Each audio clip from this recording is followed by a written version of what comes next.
Nato ang sayon. Nonato. Ang sayon. Lonato. Answer. Sir, first question po is, what are the common issues or challenges as admin, sir, no? As an admin that you observe among the children na nag-eskwela diri sa barangay? For example, ibutang na to sa ilahang first education data.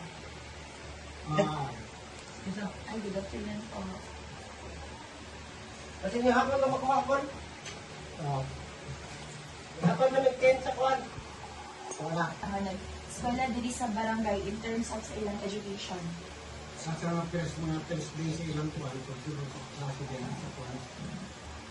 Mas napagigil lang ang mga kuwan, mga respected, mga bata, magsibiya, magsibiya sa inahan, tapos, ang mga sa magila, kung pagpakaan sa ila, pagpipin mo. Kasagaran niya kung hindi masabi na. Jadi nak masuk dulu inahan sa proses. So, mga bata, kapag-libig ang teacher, mga kasagaran kung hindi masabi na. Counter sa mga teacher. Tapos, pag mga mga nakapagkita na kung hindi mag-enta, mga teacher, kung makaiba yung sulit. Thank you kayo, sir. How about sa aspects sa ilang health? Ilang kalusugan po? Kailang kasi, magkamakabog ka problema kay gawas lupa mo tag-tension care ng itong tension care ng tension care. Anytime na pwede mas umungan kung may mga problema sa panglawas. Lawas ko sa kuwan.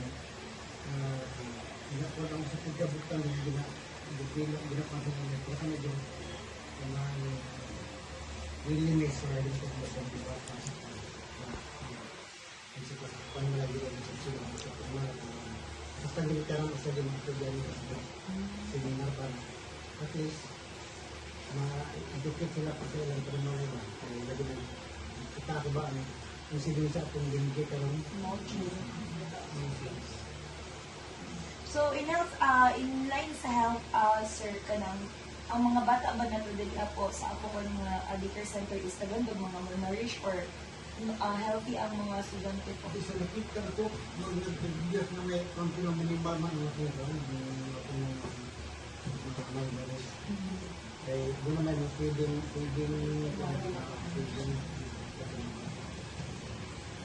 Alright, thank you po, sir. So, ang next question po, sir, what are the programs or assistance does the barangay currently provide to support the well-being of the development of the children? So, dagan na pag-mention din ng aspects, sir. So, unsa di ang mga example ng mga support or assistance na di-provide ng barangay po? ang pinaprovide sa barangay dire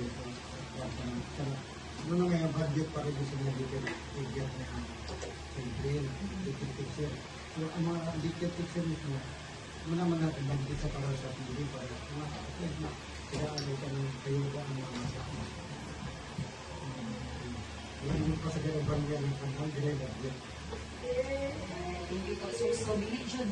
So, ma-insure jud na sila tanan na makagaagi sila ang budget. Oo pa nagpunto yung mga private Institutions.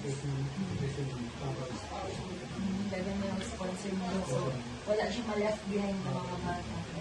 Alright, thank you, sir. So, ay katulad, sir, are there any specific groups of children that you feel need more attention or support in your community? Or for example, sir, ka ng mga children with disabilities or ka ng mga out-of-school youth na ka need pag-ganit o ka ng attention or support from the barangay? Pilar na sila na po. Pilar. Hindi pa na sila. Yung mga bata. Pinamagod sa kanila. Sibin.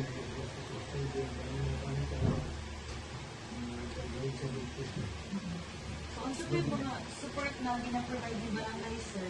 Ikuan ng Iyak ko sa panda sa atong center. Ito na natin yung ano nila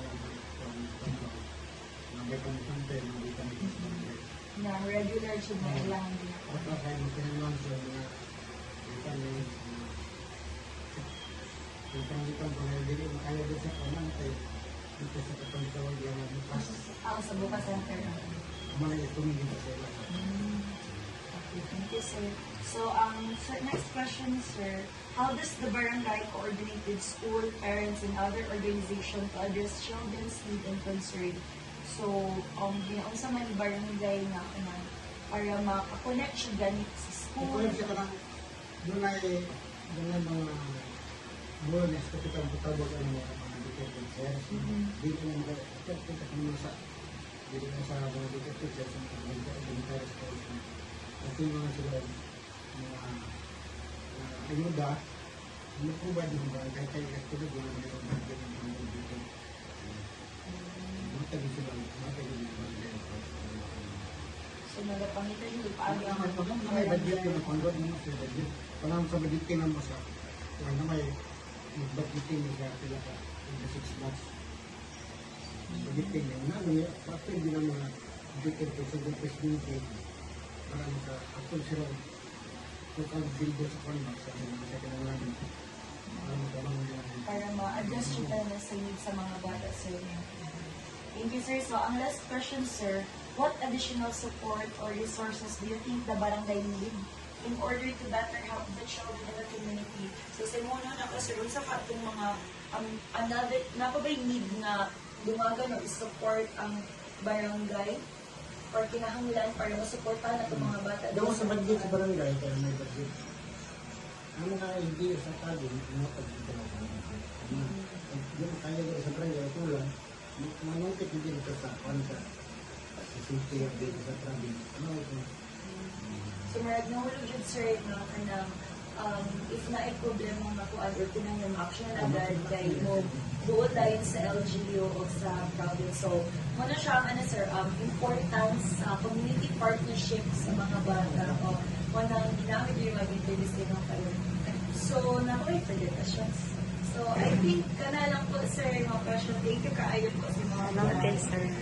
Thank you kayo po, sir.